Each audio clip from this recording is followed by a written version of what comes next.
हरे Krishna. Shrimad Bhagavatam canto 6 chapter 12 Vritrasura की यशस्वी मृत्यु। सुखदेव गोस्वामी ने कहा, अपना शरीर छोड़ने की इच्छा से वृत्तासुर ने विजय की अपेक्षा युद्ध में अपनी मृत्यु को श्रेयस्कर समझा। हे राजा परीक्षित, उसने अत्यंत बलपूर्वक अपना त्रिशूल उठाया और बड़े वेग से स्वर्ग के राजा पर उसी प्रकार से आक्रमण किया जिस प्रकार ब्रह्मांड में जलमग्न होने पर कैटभ ने श्री भगवान पर बड़े ही बल से आक्रमण किया था। तब असुरों में महान वीर वृत्तासुर ने कल्पांत प्रलय की धधकती अग्नि की लपटों के समान तीखी नोकों वाले त्रिशूल को अत्यंत क्रोध एवं वेग से इंद्र पर चला दिया। उसने गरज कर कहा, अरे पापी, मैं तेरा वध किए देता हूँ। आकाश में उड़ता हुआ वृत्तासुर का त्रिशूल प्रकाशमान उल्का के समान था।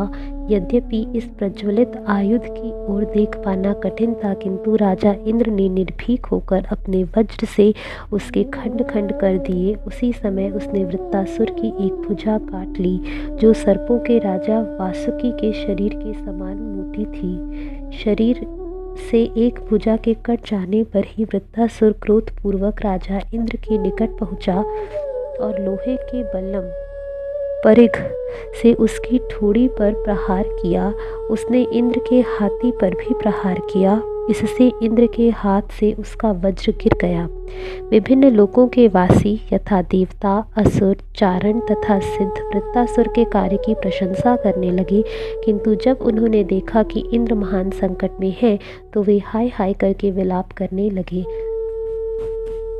शत्रु की उपस्थिति में अपने हाथ से वज्र गिर जाने पर इंद्र एक प्रकार से पराजित हो गया था और अत्यंत लज्जित हुआ। उसने पुनः अपना आयुध उठाने का दुस्साहस नहीं किया, किंतु वृत्तासुर ने उसे यह कहते हुए प्रोत्साहित किया, अपना वज्र उठा लो और अपने शत्रु को मार दो। यह भाग्य को कोसने का अवसर नहीं है। वृत्तासुर ने आगे कहा, हे इंद्र, आदि भोक्ता पूर्ण पुरुषोत्तम भगवान के अतिरिक्त किसी की सदैव विजय होना निश्चित नहीं है। वे ही उत्पत्ति, पालन और प्रलय के कारण हैं और सब कुछ जानने वाले हैं। आधीन होने तथा भौतिक देहों को धारण करने के लिए बाह्य होने के कारण युद्ध प्रिय अधीनस्थ कभी विजयी होते हैं तो कभी पराजित होते हैं। समस्त लोकों के प्रमुख लोकपालों सहित इस ब्रह्मांड के समस्त लोकों के समस्त जीव पूर्णतः भगवान के वश में हैं। वे जाल में पकड़े गए उन पक्षियों के समान कार्य करते हैं जो स्वतंत्रता पूर्वक विचरण नहीं कर सकते। हमारी इंद्रियों का शौर्य, मानसिक शक्ति, दैहिक बल, जीवन शक्ति, अमृत एवं मृत्यु सभी कुछ परम भगवान की देखरेख के अधीन है। इससे अनवगत मूर्ख लोग अपने जड़ शरीर को ही अपने कार्यकलापों का कारण मानते हैं।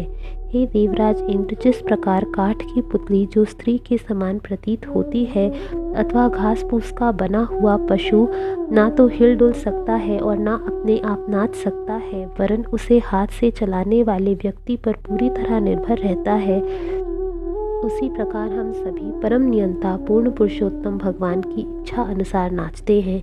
कोई भी स्वतंत्र नहीं है। तीनों पुरुष कारणोदक शाही विष्णु, गर्भोदक शाही विष्णु तथा क्षीरोदक शाही विष्णु, भौतिक प्रकृति, समग्र भौतिक शक्ति, महत तत्व, मिथ्या अहंकार, पांचों भौतिक तत्व, भौतिक इंद्रियां, मन, बुद्धि तथा चेतना, ये सब भगवान के आदेश के बिना भौतिक जगत की सृष्टि नहीं कर सकते। ज्ञान रहित मूर्ख व्यक्ति पूर्ण पुरुषोत्तम भगवान को नहीं समझ सकता। वह शाश्वत अधीन रहकर भी अपने आप को छूटे ही सर्वोच्च मानता है। यदि कोई यह सोचे कि अपने पूर्व सकाम कर्मों के अनुसार उसका भौतिक शरीर उसके माता पिता द्वारा उत्पन्न किया गया है और उसी शरीर को दूसरा कोई विनष्ट कर देता है, जैसे कि बाघ दूसरे पशु को निगल जाता है, तो यह सही ज्ञान नहीं है। श्री भगवान स्वयं सृष्टि करते हैं और अन्य जीवों के द्वारा जीवों को निगलते रहते हैं। जिस प्रकार मरने की इच्छा न रखने पर भी मनुष्य को मृत्यु के समय अपनी आयु, ऐश्वर्य, यश तथा अन्य सब कुछ त्याग देना पड़ता है, उसी प्रकार अब ईश्वर की कृपा होती है तो विजय के नियत समय के अनुकूल होने पर ये सारी वस्तुएं उसे मिल जाती हैं, क्योंकि प्रत्येक वस्तु भगवान की परम इच्छा पर निर्भर है। अतः मनुष्य को यश अपयश, हार जीत तथा जीवन मृत्यु में निश्चिंत रहकर समभाव बनाए रखना चाहिए। जो पुरुष यह जानता है कि सतो रजो तथा तमो गुण ये तीनों आत्मा के नहीं वरन भौतिक प्रकृति के गुण हैं, और जो यह जानता है कि शुद्ध आत्मा इन गुणों के कर्मों तथा फलों का साक्षी मात्र है, उसे मुक्त पुरुष मानना चाहिए। वह इन गुणों से नहीं बनता। अरे मेरे शत्रु, ज़रा मेरी ओर देखो। मैं पहले ही पराजित हो चुका हूँ, क्योंकि मेरा हथियार तथा मेरी भुजा पहले ही खंड खंड हो चुके हैं। तुमने मुझे पहले ही परास्त कर दिया है, तो भी मैं तुम्हें मारने की प्रबल इच्छा के कारण तुमसे लड़ने का भरसक प्रयत्न कर रहा हूँ। ऐसी विषम परिस्थिति में भी मैं तनिक भी दुखी नहीं हूँ। अतः तुम उदासीनता त्याग करके युद्ध जारी रखो। अरे मेरे शत्रु, यह युद्ध को द्यूत क्रीड़ा का खेल मानो, जिसमें हमारे प्राणों की बाजी लगी है। बाण पासे हैं और वाहक पशु चौसर है। कोई नहीं जानता कि कौन हारेगा और कौन जीतेगा। यह सब विधाता पर निर्भर है। सुखदेव गोस्वामी ने कहा, वृत्तासुर के निष्कपट तथा निर्देशात्मक वचन सुनकर राजा इंद्र ने उसकी प्रशंसा की और अपने वज्र को पुनः हाथ में धारण कर लिया। इसके बाद बिना मोह या द्वैत भाव से वह हंसा और वृत्तासुर से इस प्रकार बोला। इंद्र ने कहा, हे असुर श्रेष्ठ, मैं देखता हूँ कि संकटमय स्थिति में होते हुए भी अपने विवेक तथा भक्ति योग में निष्ठा के कारण तुम श्री भगवान के पूर्ण भक्त तथा जन जन के मित्र हो। तुमने भगवान विष्णु की माया को पार कर लिया है और इस मुक्ति के कारण तुमने आसुरी भाव का परित्याग करके महान भक्त का पद प्राप्त कर लिया है। हे वृत्तासुर, असुर सामान्यतः रजोगुणी होते हैं, अतः यह कितना महान आश्चर्य है। कहा जाएगा कि असुर होकर भी तुमने भक्त भाव ग्रहण करके अपने मन को पूर्ण पुरुषोत्तम भगवान वासुदेव में स्थिर कर दिया है, जो सदैव शुद्ध सत्व में स्थित रहते हैं। जो मनुष्य परम कल्याणकारी परमेश्वर हरि की भक्ति में स्थिर है, वह अमृत के समुद्र में तैरता है। इसके लिए छोटे छोटे गड्ढों में जल से क्या प्रयोजन। श्री सुखदेव गोस्वामी ने कहा, वृत्तासुर तथा राजा इंद्र ने युद्ध भूमि में भी भक्ति योग के संबंध में बातें की और अपना कर्तव्य समझकर दोनों पुनः युद्ध में भिड़ गए। हे राजन, दोनों ही बड़े योद्धा और समान रूप से शक्तिशाली थे।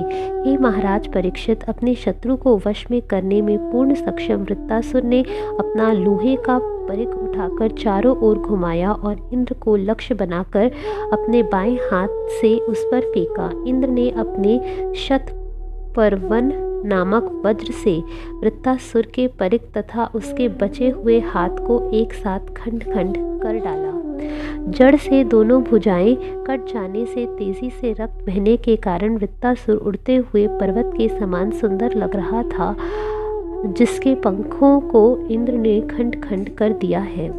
वृत्तासुर अत्यंत शक्तिशाली तथा वीर्यवान था। उसने अपने निचले जबड़े को भूमि पर और ऊपरी जबड़े को आकाश पर गड़ा दिया। उसका मुख इतना गहरा हो गया कि मानो आकाश हो और उसकी जीभ बहुत बड़े सर्प के सदृश लग रही थी। अपने काल के समान कराल दांतों से वह संपूर्ण ब्रह्मांड को निगलने का प्रयास करता प्रतीत हुआ। इस प्रकार विराट शरीर धारण करके उस महान असुर वृत्तासुर ने पर्वतों तक को हिला दिया और अपने गांवों से पृथ्वी की सतह को इस प्रकार मर्दित करने लगा मानो वह चलता हुआ साक्षात हिमालय पर्वत हो। वह इंद्र के सामने आया और उसके वाहन ऐरावत समेत उसे इस प्रकार निगल गया मानो एक बड़े अजगर ने हाथी निगल लिया हो। जब देवताओं, ब्रह्मा समेत अन्य प्रजापतियों तथा अन्य बड़े बड़े साधु पुरुषों ने देखा कि असुर ने इंद्र को निगल लिया है, तो वे अत्यंत दुखी हुए और हाय हाय कितनी बड़ी विपत्ति कह करके विलाप करने लगे। इंद्र के पास नारायण का जो सुरक्षा कवच था वह स्वयं भगवान नारायण से अभिन्न था।